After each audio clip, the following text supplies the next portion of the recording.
नमस्कार। बहुत ही ज़्यादा इंटरेस्टिंग सवाल आए हैं और मैं सभी सवालों का लगभग जवाब दूंगा आज, ताकि आप के प्रॉपर एक तो जवाब मिल सके और आने वाले टाइम के अंदर आप कोई किसी गलत गाड़ी का चुनाव ना कर सको, या 10 या 15 सालों तक उस गाड़ी से आप बहुत ही संतुष्ट रहें या आपके गलत जगह पर पैसे ना लग जाएं। ये सारे सवाल आपने मेरे को इंस्टाग्राम में डीएम किए हैं, वहां से मैंने ये सारे सवाल आपके उठाए हैं।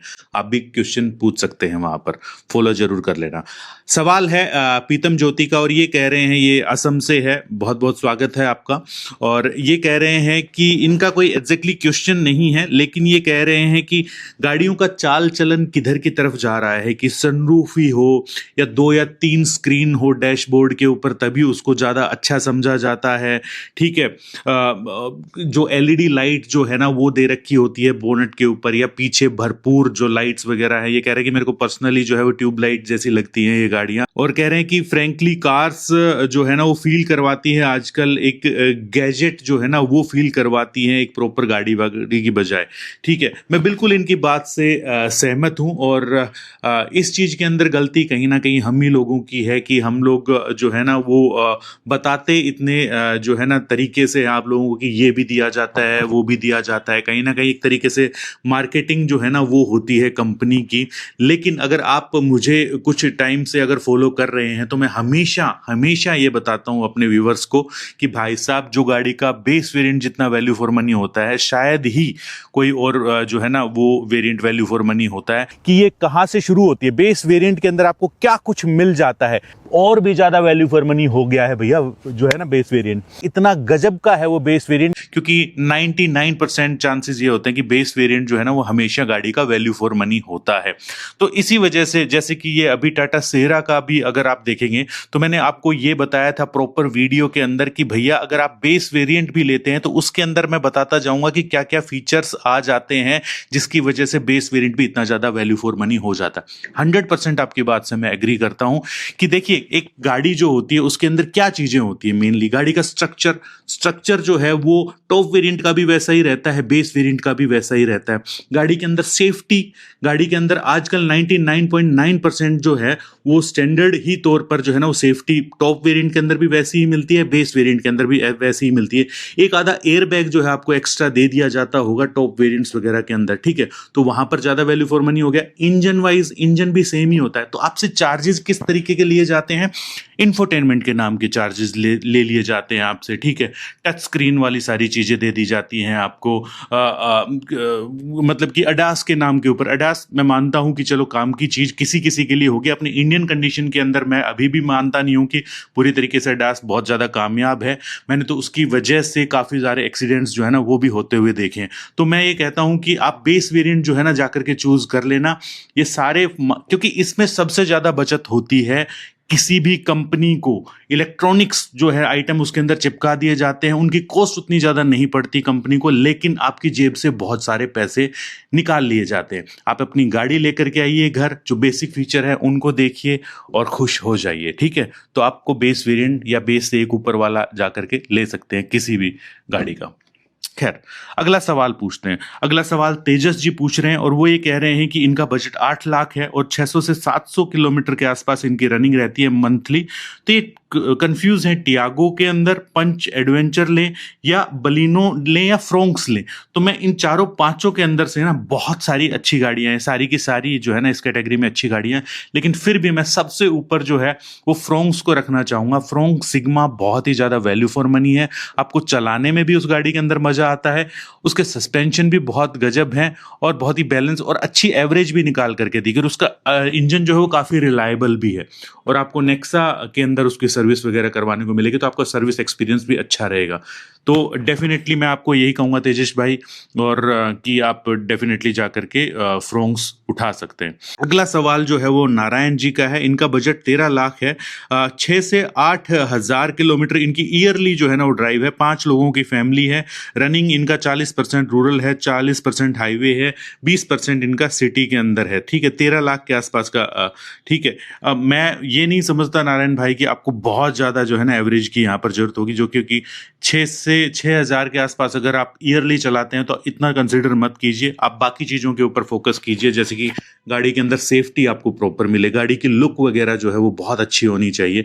तो उस हिसाब से सारी चीज़ें जो है ना वो आपको, ये नई वाली टाटा सिएरा का बेस वेरिएंट है ना, ये जाकर के बुक करवा लो, उसके अंदर काफ़ी सारी चीज़ें आपको मिल जाती हैं, समझ रहे हो। तो एनए इंजन भी उसका उठाया जा सकता है जिस हिसाब से, हालांकि हमने चलाया नहीं, कि जिस हिसाब से पेपर्स के अंदर जो उसके जो टॉर्क जो निकल करके आता है, कितने आरपीएम के ऊपर आता है, जिस हिसाब से उन्होंने बताया ना, उस हिसाब से बड़ा अच्छा लग रहा है। लेकिन ड्राइव जरूर कर लेना चलाने से पहले, मतलब सॉरी खरीदने से पहले, ठीक है। और वैसे तो अभी जो है ना बाकी गाड़ियां भी आने वाली है, 1-2 दिन के अंदर लॉन्च भी हैं, जैसे सेल्टोस का लॉन्च है, उसकी भी ड्राइव होने वाली है, तो वो भी आपको सारी की सारी हम आपको बताएंगे इन्फॉर्मेशन। फिलहाल के लिए आप सिएरा के ऊपर जा सकते हैं।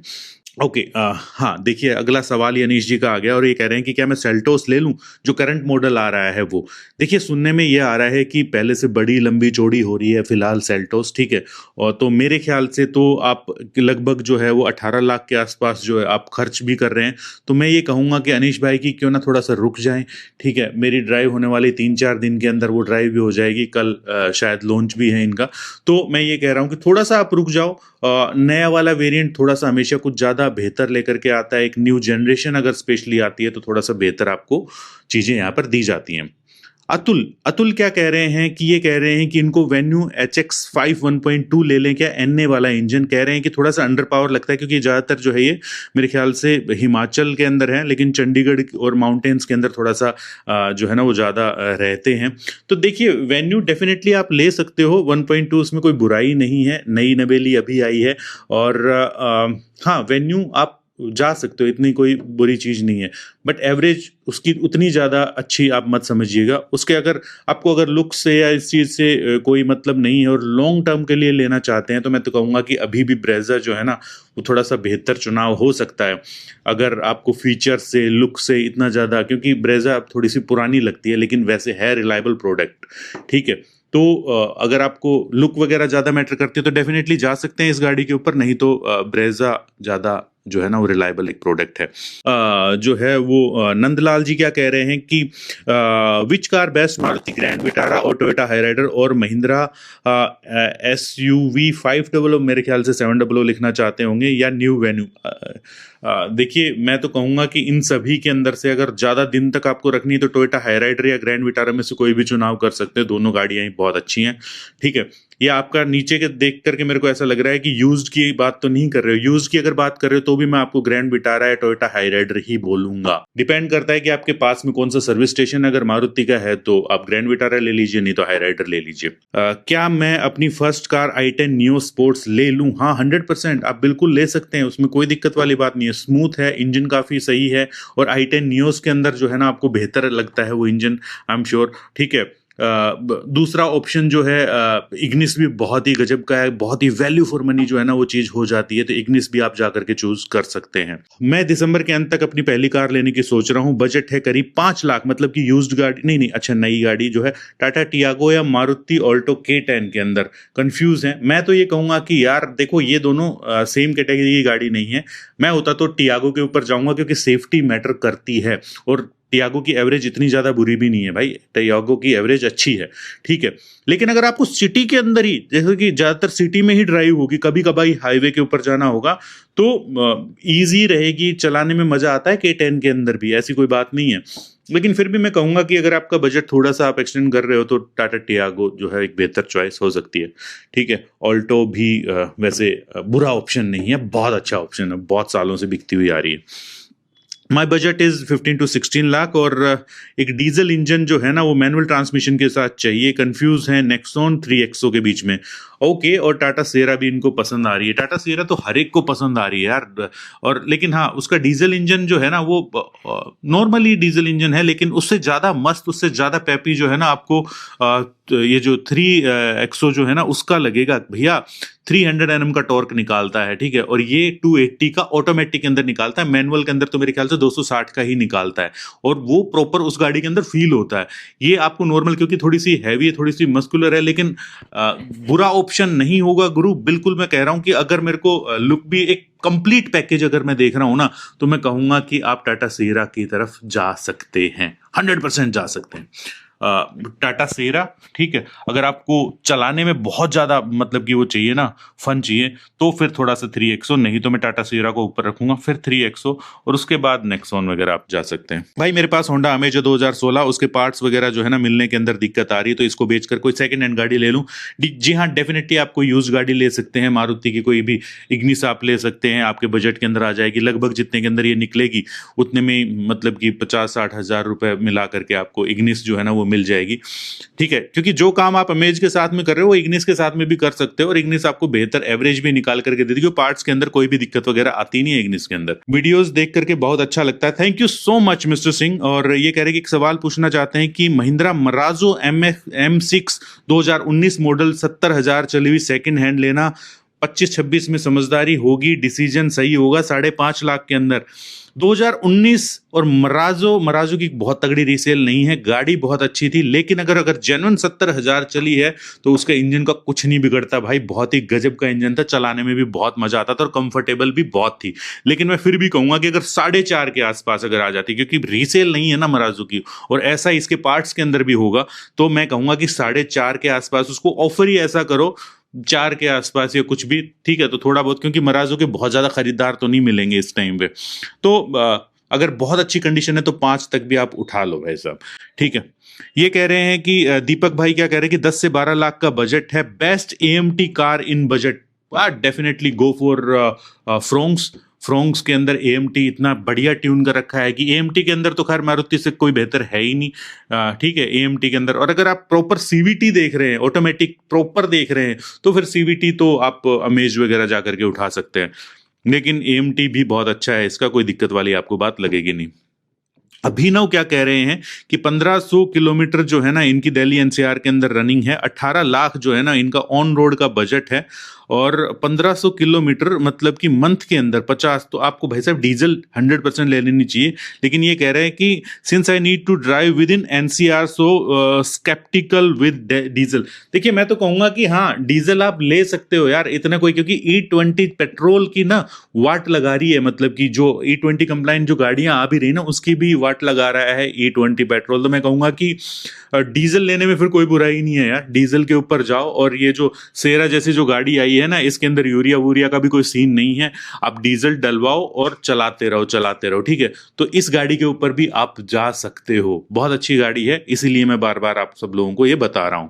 बाकी देखो सेल्टोस का क्या पैकेज निकल करके आता है, हो सकता है कि सेल्टोस भी ज्यादा वैल्यू फॉर मनी आ जाए। ओके, राजीव क्या कह रहे हैं, राजीव कह रहे हैं कि अर्टिगा ZXi प्लस ऑटोमेटिक जो है ना वो क्या मतलब कि ले सकते हैं, 700 किलोमीटर जो है ना पर मंथ इनकी रनिंग है, और ये 5 लोगों की फैमिली है, इसलिए 7 सीटर लेना चाहते हैं। यार मैं कहूंगा कि अगर ZXi प्लस ऑटोमेटिक के आसपास आप जा रहे हैं तो क्यों ना थोड़ा बहुत थोड़ा सा बेटर दिखने वाली, बेटर स्पेसियस कैरेन ले लो आप, क्लेविस वगैरह जो है ना वो आप ले सकते हो, कंसिडर कर सकते हो। जरूर देखना, क्योंकि जो अर्टिगा जो है वो थोड़ा सा मतलब कि कमर्शियल यूज टैक्सी वाला लुक तो देती है अभी भी, ठीक है। ओके, वैसे गाड़ी बहुत अच्छी है, कोई दिक्कत वाली बात नहीं है, वैसे मैं सिर्फ लुक के हिसाब से कह रहा हूँ, और उससे थोड़ा सा बेटर जो है ना वो किया वाले दे रहे हैं। ओके, इनकी जो डेली रनिंग है, जो शरवण जी हैं वो ये कह रहे हैं कि अभी ये अर्टिगा CNG चला रहे हैं और 80,000 होने वाले हैं इनका। ये कह रहे हैं कि कैरेंस प्रीमियम या डीजल के अंदर, या क्लेविस जो है ना वो डीजल के अंदर ले ली जाए, सबसे ज्यादा वैल्यू फॉर मनी कौन सी है? देखिए क्लेविस डेफिनेटली जो है ना वो थोड़ा सा फ्रेश, थोड़ी बहुत, हालांकि दोनों इतना ज्यादा डिफरेंस नहीं है, लेकिन फिर भी क्लेविस जो है ना वो थोड़ी सी आपको बेहतर लगेगी। मैं तो कहूंगा कि डीजल वाली आप डेफिनेटली ले सकते हैं। ऐसा ये कह रहे हैं कि कैरेंस में रेट्रोफिटिंग CNG आ रही है, तो फिर क्यों जा रहे हो उसके अंदर, ठीक है, आप डीजल के अंदर जो है ना वो उठाइए क्लेविस को। अगला सवाल जो है वो एडवोकेट जोशी जी कह रहे हैं, और ये कह रहे हैं कि इनकी सिटी के अंदर ड्राइव 80% है, 20% हाईवे के ऊपर है, ऑटोमेटिक चाहिए, कौन सा ट्रांसमिशन लेना चाहिए ऑटोमेटिक के अंदर? अगर आपका बजट कम है तो मैं तो कहूंगा कि या तो आप देख लीजिए CVT या टॉर्क कन्वर्टर के ऊपर, इन दोनों ये बहुत रिलायबल जो है ना वो ऑटोमेटिक ट्रांसमिशन है, तो इनमें से आप ले सकते हैं। अब चौधरी जी क्या कह रहे हैं? चौधरी जी कह रहे हैं कि नवंबर 2024 की ग्रैंड विटारा जो है वो 35,000 चली हुई है, 9,90,000 में मिल रही है। देखिए लगभग लगभग इनको ग्रैंड विटारा सिग्मा है ना, हाँ, लगभग लगभग 2 लाख कम के अंदर मिल रही है इनको गाड़ी। और लगभग 2 साल ही हुए हैं, मतलब 2026 लग ही जाएगा यार ये। 2 नवंबर 2026, हाँ तो हो ही चुके हैं 2 साल तो ना।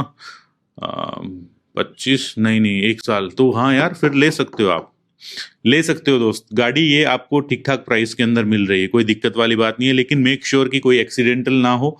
आप वो इंश्योरेंस वगैरह क्लेम के अंदर देख सकते हो, सर्विस प्रॉपर रही हो इस गाड़ी की, ठीक है। और कहीं से भी जंग वंग लगने की कोई, क्योंकि बहुत सारे जो है ना वो केसेस आए थे बीच में, अभी हाल ही के अंदर की नई नई गाड़ियों के अंदर भी जंग वगैरह लग गया। और हाँ एक और चीज की वाटर डैमेज जरूर देख लेना, क्योंकि इस बार बारिश वारिश के अंदर काफी गाड़ियां डूबी थी दोस्त। राहुल भाई कह रहे हैं कि मेरे पास हैरियर है, 2 साल हो गए हैं, लेकिन अब उसकी जो है एवरेज और सर्विस कॉस्ट से डर लग रहा है। और ये कह रहे हैं कि क्या मैं इसको सेल करके, मतलब कि 15 लाख किलोमीटर चलाने के हिसाब से, ठीक है, ये कोई दूसरी गाड़ी ले लें जैसे कि विक्टोरिस वगैरह स्ट्रॉन्ग हाइब्रिड के अंदर ले।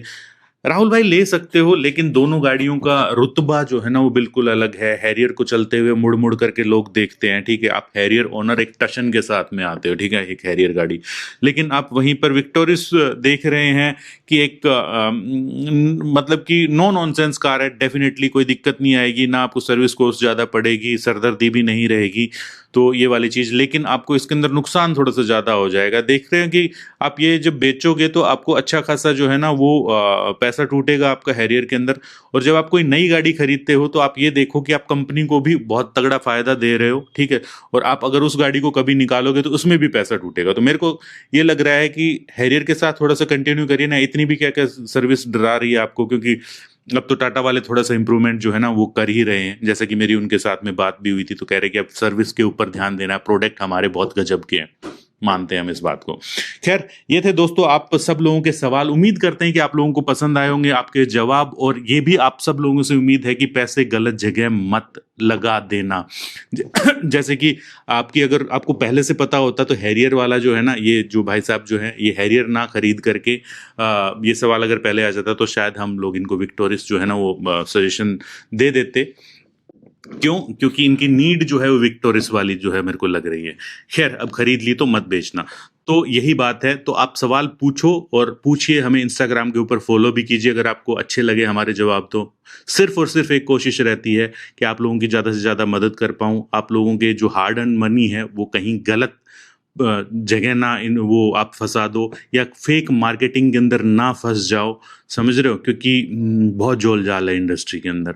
बट डोंट वरी, मतलब कि आप मेरे पे ब्लाइंडली फेथ कर सकते हो, ठीक है। तो मिलते हैं नेक्स्ट वीडियो के अंदर इसी मैसेज के साथ कि अगर आप 4 व्हीलर चलाते हो तो सीट बेल्ट जरूर डालिएगा, अगर 2 व्हीलर चलाते हैं तो हेलमेट जरूर पहनिएगा। जय हिंद, जय भारत।